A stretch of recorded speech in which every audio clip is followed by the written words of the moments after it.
สวัสดีสวัสดีไอจอนที่จัดประกวดออกแบบบ้านวิลล่าสำหรับทุกคนเนาะเป็นบ้านหลังที่หนึ่งสำหรับวัยรุ่นลาวผู้กำลังก่อสร้างสมรสใหม่ในรางวัลเงินสด15ล้านกีบเนาะสำหรับผู้ชนะเลิศ15ล้านกีบและนั่นคือที่มาสบายดีจ้าจ๊อกสบายดีนั่นคือเหตุผลที่อาจารย์จ๊อกอยู่กับไอจอนมอนิเตอร์เขามีคอนเซปต์จากสร้างบ้านให้สำหรับคน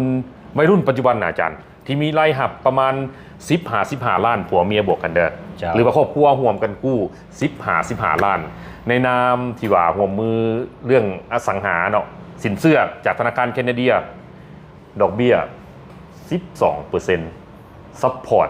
70% ของมูลค่าก่อสร้างเนาะแล้วสัดเจนเลยไอ้จอนในมาคำนวณเบิ่งผัวเมียบวกกันนี่เงินเดือน15ล้านสามารถกู้ได้เนาะสามารถมีเงินสามารถมีบ้านหลังที่หนึ่งของตัวเองได้อาจารย์หมายก็ว่ามันไม่เป็นบ้านหลังสุดท้ายเลยเป็นบ้านหลังที่หนึ่งที่มี2ห้องนอนเนาะ3ห้องน้ำนั่นคือคอนเซ็ปต์ของเขาเด้อเขาต้องการเงิน2ห้องนอน3ห้องน้ำเนาะอาจารย์ตัวนี้เป็นแบบมันสิมาแต่ใสอาจารย์จะบอกอยากกำหนดเองอยากให้เป็นแบบที่ทุกคนมักให้ทุกคนเลือกเองอาจารย์ก็เลยว่านั่นคือที่มาอาจารย์จ๊อกอยู่นี่เนาะอาจารย์จ๊อกอธิบายกติกาได้ซึ่งว่าโครงการออกแบบเนี่ยเป็นโครงการที่ว่าทุกคนสามารถร่วมประกวดได้เพราะว่าจะเป็นสถาปนิกหรือว่าบริษัทหรือว่านิติบุคคลเนาะที่ว่าแบบมีแบบในใจนะสามารถประกวดออกแบบได้ในแบบก็ทุกคนก็สามารถเฮ็ดเป็นคอนเซปต์ออกมาก็ได้หรือไปร่วมกับทีมก็ได้ในแบบก็จะมีแผนผังด้านทัศนียภาพเนาะส่งมาให้พวกเขาตามเงื่อนไขของไอ้จอนว่าเขาแหละก็จะเป็นเฮือน3ห้องนอน3ห้องนอน3ห้องน้ำหรือ2ห้องน้ำแล้วแต่จะดีไซน์เนาะมีบอลจอดรถเนาะเบ็ดเสร็จมีหัวมีบอลไฟฟ้าน้ำประปาบอลเก็บขี้เหงื่อแล้วแต่อิสระเลยก็คือคอนเซปต์ก็ให้คำนึงถึงคนที่จะมาอยู่เนาะเมนไอ้จอนเล่งใส่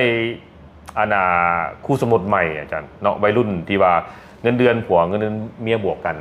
ให้ได้15ล้านเนาะเพราะว่าปัจจุบันธนาคารแคนาเดียเพิ่นมีนโยบายเหมือนผัวเมียกู้ร่วมกันได้อาจารย์และก็รักทรัพย์ก็สามารถมอบสิทธิ์ตัวอื่นได้หรือว่าเอารักทรัพย์ขององค์การมาค้ำได้เห็นบ่มีได้หลายอย่างเป็นไปได้ถึงแม้ว่าเฮาจะยังบ่ทันมีรักทรัพย์เพื่อมาค้ำธนาคารเฮาเอาโครงการที่เฮาจะซื้อนะมาค้ำเลยเพราะโครงการนี้จะสร้างแท้เด้ออยู่ที่สวนอาหารทวีโซกเป็นดินส่วนตัวของครอบครัวของไอจอนเนาะเขามีอยู่10กว่าเฮกตาร์ที่จะมาเป็นโครงการ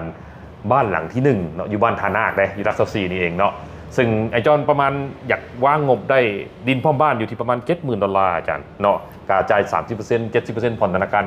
ให้มันต่ำอยู่ที่ประมาณ$60,000 นี้เนาะหมายถึงคนที่จะประกวดออกแบบมาให้คิดไล่ประเมินราคาคร่าวๆพร้อมโดยหลังนึงกับประมาณ$50,000-$70,000โดยเนาะสั้นซะ3ห้องนอน3ห้องน้ำ3ห้องน้ำสไตล์มินิมอลเนาะพยายามงบต่ำที่สุดเนาะอาจารย์เนาะบ่ให้ออกแบบ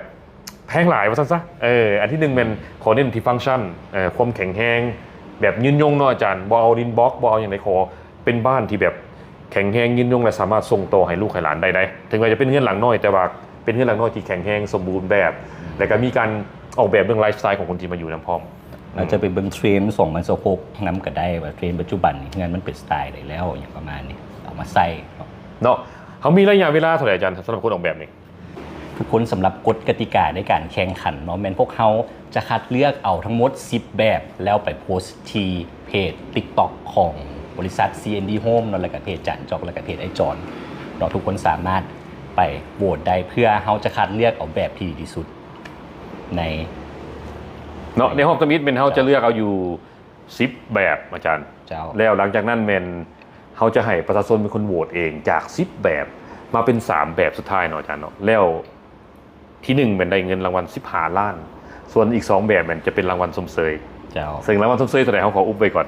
เนาะกสิประมาณนี้คันน้องๆเนาะที่ว่าสนใจเข้าร่วมโครงการนั้นพวกเขานี่ก็แม่นติดต่อdirect message หาอาจารย์จ๊อกเนาะเป็นทางเขาสีมีฟอร์มส่งไปให้เนาะก็หวังว่าสิได้เจอกันก็หวังว่าจะได้อัปเดตผลงานของน้องๆอยู่ใน TikTok คนตัวจอน TikTok ของอาจารย์จ๊อกแล้วก็เพจของ CND Home Solution เนาะขอบใจเป็นเวลาแมนเขาให้เวลาแมน3 อาทิตย์เนาะเริ่ม3 อาทิตย์สามารถส่งเข้ามาได้เนาะในคลิปนี้เขาสิบอกเดดไลน์เนาะอาจารย์เนาะในคลิปนี้ไอจอนสิบอกเดดไลน์ว่าฮอดมื้อใดเนาะคันคนที่สนใจแม่นให้ลงทะเบียนบ่อาจารย์หรือจังได๋เดี๋ยวแม่เนาะ สำหรับน้องๆเนาะหรือว่าบริษัทที่สนใจอยากเข้าร่วมการประกวดครั้งนี้แมันได้เล็กเมสเซจหาอาจารย์จ๊อกเลยเด้อ